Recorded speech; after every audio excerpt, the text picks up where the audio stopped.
بسم الله الرحمن الرحيم الحمد لله رب العالمين وصلى الله على سيدنا محمد وعلى آله وصحبه أجمعين. This session we're talking about all things that break wudu. Last week we talked about as-salat or the fara'id obligations of wudu, which were four: to wash the whole face, to wash the arms from the tip to the elbows including, to wipe a quarter of the head, and to wash the feet, these four being obligations. If you left any of these four, you do not have wudu. Then we talked that the sunnah is, you start with your hands 3 times, your mouth, your nose, washing your whole face with these limits, and then your hands, and then lacing them together like this, takhleel, including the elbows, with a special emphasis and warning by the Prophet ﷺ on the heel. Woe to the heels from the fire. He said it 3 times. Why? Because when people wash their feet, they're very negligent to get to their heel. So whenever I wash my feet, when I make wudu, I always make sure I get my heel super good. Okay? Otherwise, some people just put water and wipe and walk off. I never ever make wudu like that. I make sure that I get wudu, water, and wipe every part of my body. Well, one, when I used to lead prayers, you have to be very extra careful because you're leading others. If the imam's wudu is not intact, neither is anybody else's prayer valid. Okay? And then, so this, now we're going to talk about all things that break the wudu. You got it? So he says, وَيَنْقُضُ الْوُدُوء كُلُّ مَا خَرَجَ مِنَ السَّبِيلَيْنِ. Anything that comes out from the private parts of a human being breaks the wudu. Whether you go number 1, number 2, or you pass wind, that's the correct formal way of saying passing gas or wind, or anything else, breaks the wudu. Okay? Or you bleed. You bleed from any part of the body in which the blood runs. The blood runs. If you had a poke and a little bit of blood forms but doesn't move, it just stays there. Like a pin, you take a pin and poke, a little bit of blood comes out, that doesn't break wudu yet. If you held it like that and it dries completely, you didn't lose wudu. But if you poked it and a little teeny blood came out, and then you took a napkin and tapped it, and now you transferred the blood, if blood runs or moves or is transferred, it breaks wudu. So sometimes you might get a cut. Oh, I bled a little. It hasn't run yet. It's just very slight in its spot. That doesn't break wudu. But if it breaks and it just moved even a teeny bit down, you broke wudu for bleeding. As for if it's hard, sometimes you might have a bloody nose or pick something out of your nose and it's hard blood, like a clot, doesn't break wudu. Okay? However, if you have a nosebleed, it breaks wudu. If you cut your hand, it breaks wudu. When you brush your teeth though, if you get only one, like a small amount, like a streak of blood in your saliva, that's not going to break wudu. Okay? With the mouth, this is the only part of your mouth, is the only part of your body where you're going to look at the amount. If you spit and your spit is, if it's clear with just a couple streaks of blood, it's okay. You get that when you brush your teeth. But if you spit and there's quite a bit of it, you break wudu. If it changes color slightly, or if it's more red than not, breaks the wudu. Okay?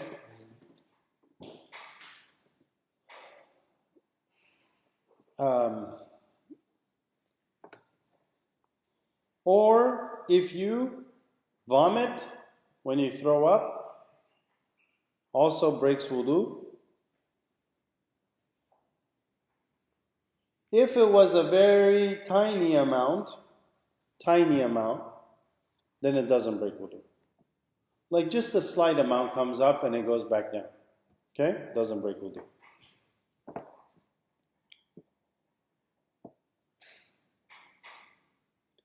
And also what breaks wudu is if you fall asleep lying down, or you became unconscious, like maybe fainted or you slept. However, if you fell asleep sitting down, listen carefully. If you fell asleep sitting down but upright like this, if I fell asleep in my seat right now like this, I woke up 5 minutes later, I don't lose wudu. Okay? And there's two views here. View number one says you must fall asleep on hard ground like this with your back up front, like against this 90-degree angle. You can sleep for 3 hours. Wake up, you're like, that was a great sleep. You don't have to make wudu. You can just get up and pray. But if at any point you fell, and as you fell, you got up, you lost wudu. Okay? There's a difference of opinion over if you're sitting in a car seat or an airplane seat or a seat like the ones you're sitting on with cushion. Does that break wudu or not?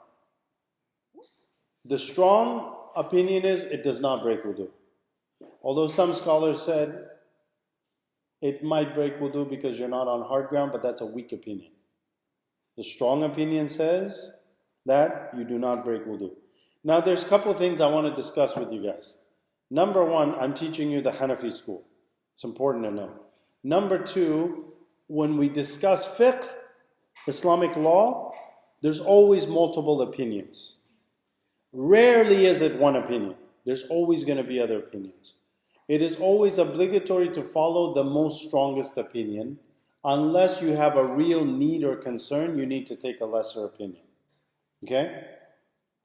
You're always obligated to follow the strong opinion of the school. Okay? However, and I'm going to test you on this, you can take a weaker opinion if you're in very great need of it, like you have a need of it. Then you can take another view that's weaker even, but not when you don't have a genuine need. Okay? So what is the strongest view about falling asleep on a chair? The strongest opinion in our school is it does not break wudu as long as you're upright. But anytime you fall asleep or lose consciousness otherwise, you lose wudu. If a person took some kind of a hallucinatory medicine, like if you took painkillers or some kind of medicine that altered your mind and you weren't full conscious, like some people might be drunk or have some type of medicine that has that effect, you'll also lose wudu because your mind is not in a sound state in that moment. Okay? If you fall asleep, and this is maybe not for you to know, but if you ever fell asleep standing or bowing or even in sajda, you don't lose wudu. Okay?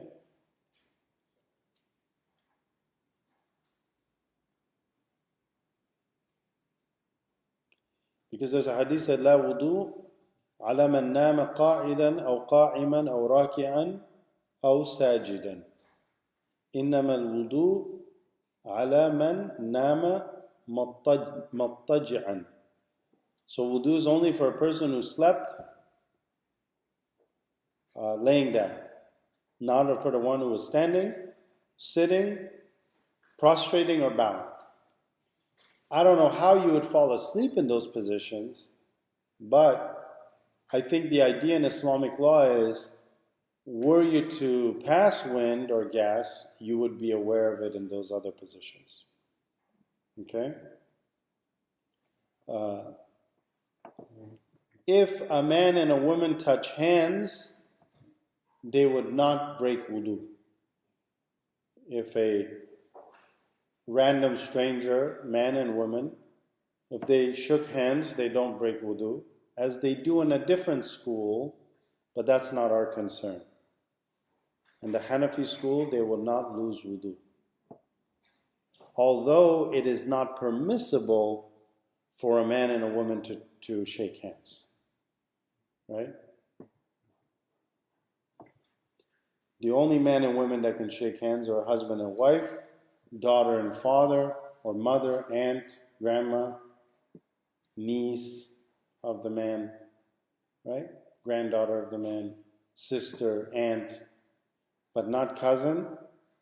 Cousins are not allowed to shake hands, and not anybody who is not your relative directly would not be allowed to do so.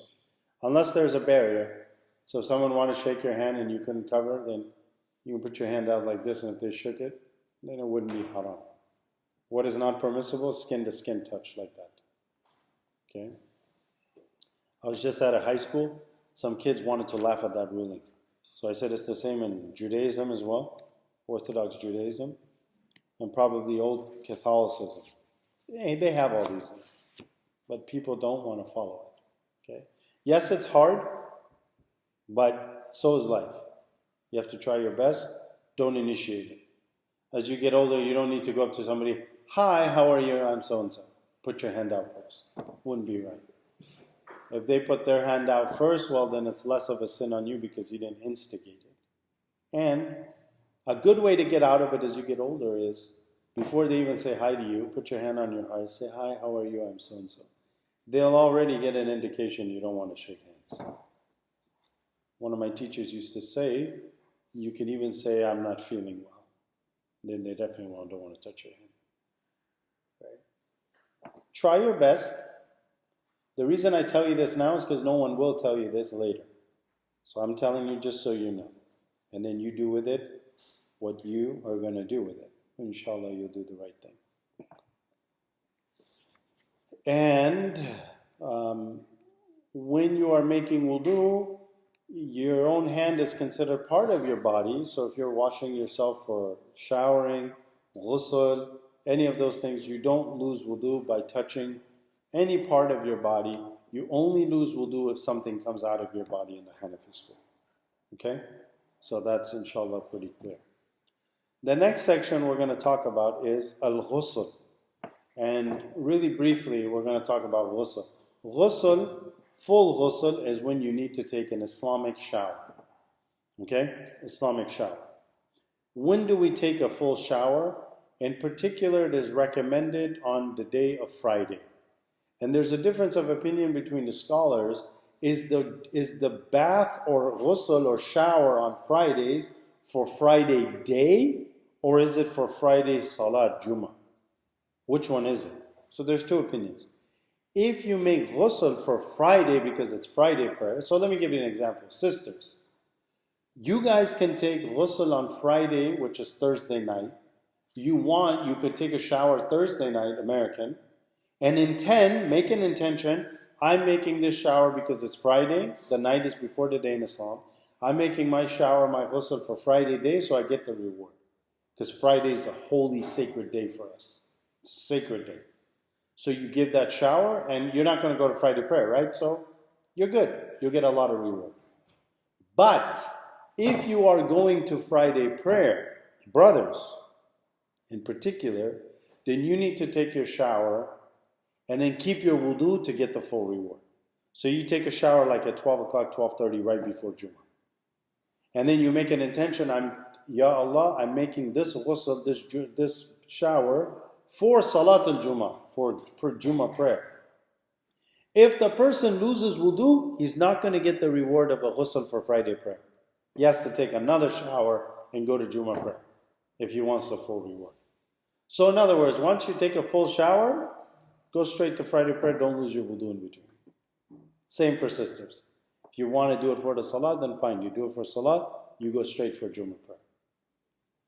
I believe one of the schools even said it's an obligation to make ghusl for Friday. Take a full shower. Okay?